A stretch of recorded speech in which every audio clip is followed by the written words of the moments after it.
Imagine that you've given the performance of your life and now you've made it. You're going to all the awards shows and you've got your pick of follow-up roles. The world lies at your feet, all your hard work has paid off, and you're now on the fast track to the permanent A-list. Except that isn't always how it works. Sometimes an actor can give a stellar performance that results in everyone thinking they're the one to watch, the next big thing, someone whose next role is sure to be something special, and then, for whatever reason, it just doesn't work out for them. Those great juicy parts just don't keep coming.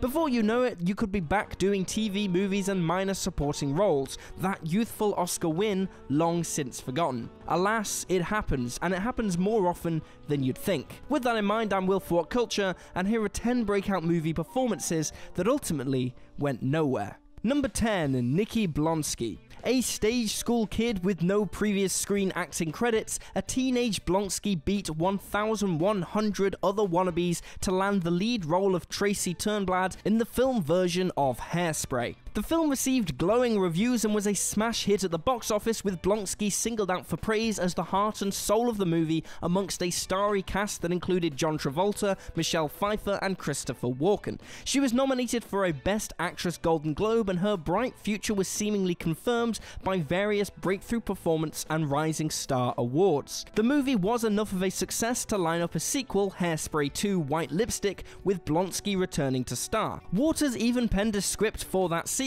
set against the backdrop of 60s hippies and the Vietnam War, and the majority of the cast and crew signed to return, but it got stuck in development hell around 2010 and the movie never actually went into production. BLONSKY got a TV lead as the star of the 2010 teen fat camp drama Huge, written by the creator of My So-Called Life, but the show was cancelled after just 10 episodes. Since then, however, her career has been mostly a haphazard affair of minor supporting roles. In 2011, she was reported to have trained in cosmetology, the erstwhile Hairspray actress now working part-time as a hairstylist in between acting gigs. BLONSKY's lack of enduring career success, though, probably says more about the lack of opportunities for larger women in Hollywood than it does about her. Number 9, Thomas Hayden Church. A 90s sitcom star best known for playing the dim-witted mechanic on a long-running airport comedy Wings, Church channeled his never-quite-made-it energy into the role of past-his-prime actor Jack in Alexander Payne's bittersweet wine-tasting road trip flick Sideways. The film was a huge success, making over $100 million. Church was nominated for an Oscar and a Golden Globe for his performance,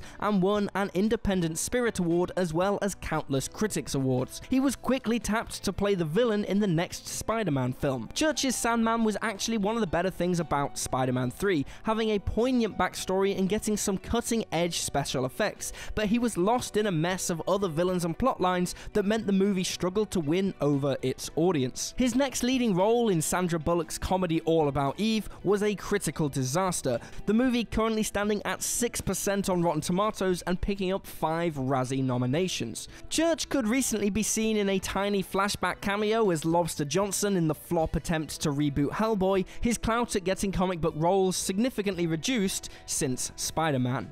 Number 8, Robert Forster. Forster waited through years of Walker, Texas Ranger guest slots for his mainstream movie big break, and he got it with Tarantino's Jackie Brown. World-weary bail bondsman Max Cherry is one of the most nuanced and empathetic Tarantino characters that there is, and Forster really makes him feel lived in. Amongst Jackie Brown's A-list cast, Forster was singled out for particular praise, with his Best Supporting Actor nod being Jackie Brown's only Oscar nomination. Finally, in his late 50s, he was set for real movie stardom. And although Jackie Brown's success did help Forster achieve small roles as authority figures in bigger movies than before, the more interesting roles from bolder filmmaking voices were more troubled. Writer Charlie Kaufman and director Michael Gondry were undoubtedly an exciting and up-and-coming creative team to work on in the late 90s, but Human Nature, the film they made with Forster, is nothing like the classic of their second collaboration, Eternal Sunshine of the Spotless Mind. Meanwhile, a part as a detective in the new David Lynch mystery series was cut short when the plot was dropped. It was eventually reconfigured as the movie Mulholland Drive, a modern classic, albeit with Forster's role pretty incidental.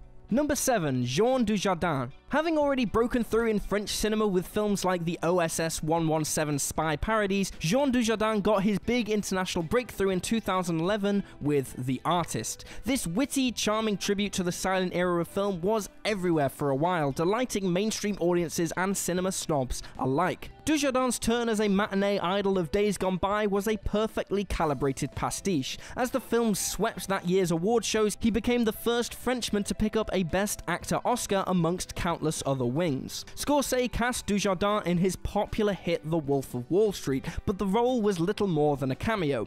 A more substantial English-language part came from George Clooney's wartime caper The Monuments Men, but the star-studded affair made little critical or commercial impact. But even back in his native country, Dujardin has struggled to recapture his Oscar-winning form. Number 6. ADELE EXARCHOPOULOS. It takes a special kind of talent to anchor a 3-hour-long French drama and make it an international hit, all while you're still just at 18. But ADELE EXARCHOPOULOS did just that as the lead in 2013's lesbian coming-of-age drama Blue is the Warmest Color. Not only did the movie sweep all the awards at the Cannes Film Festival, but the festival jury also took the unusual step of awarding the prize not just to the director, but also to the lead actors. Huge amounts of other awards were also showered on Exarchopoulos in both France and internationally, and she was tapped to cross over to Hollywood. She was cast by Sean Penn for her Hollywood debut in The Last Face.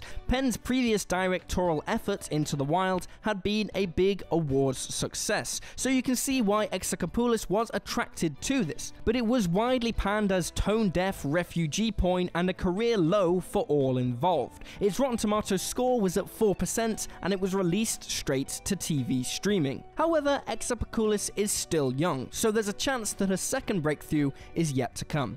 Number 5. Christian MCKAY. A stage actor with only a couple of previous minor screen credits, McKay was spotted by director Richard Linklater in the solo play Rosebud: The Lives of Orson Welles at the Brits Off-Broadway Festival. Linklater subsequently cast him in the title role in the 2008 film Me and Orson Welles, against the objections of the movie's producers who wanted a more familiar name. While the critical response to the movie's nominal lead, Zac Efron, immediately off the back of High School Musical 3 was muted, unsure of Efron's potential to transition from teen idol to serious actor, McKay as Welles was seen as a breakout star. But while Efron surprised a lot of people by eventually becoming a genuine movie star, McKay has struggled to move beyond a knack for playing larger-than-life historical characters, a trend that has seen him mostly confined to a career as a minor supporting player.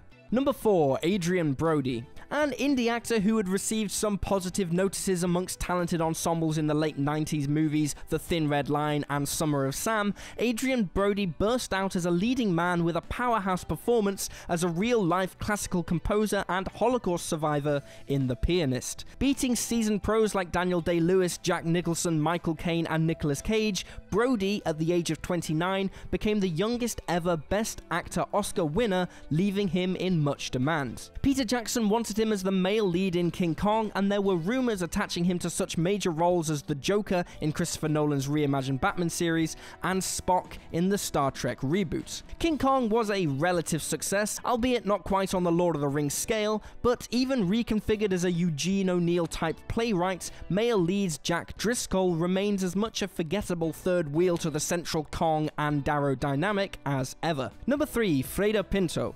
A model and TV presenter in her native India, FREIDA PINTO beat a huge number of rivals to the part of love interest Latika in Danny Boyle's 2008 inspirational romantic quiz show drama Slumdog Millionaire. At first, the movie was not even certain of getting a theatrical release, but it gradually grew into the biggest sleeper hit of its time, ultimately going on to scoop $377 million on a $15 million budget, as well as winning the major awards at that year's Oscars.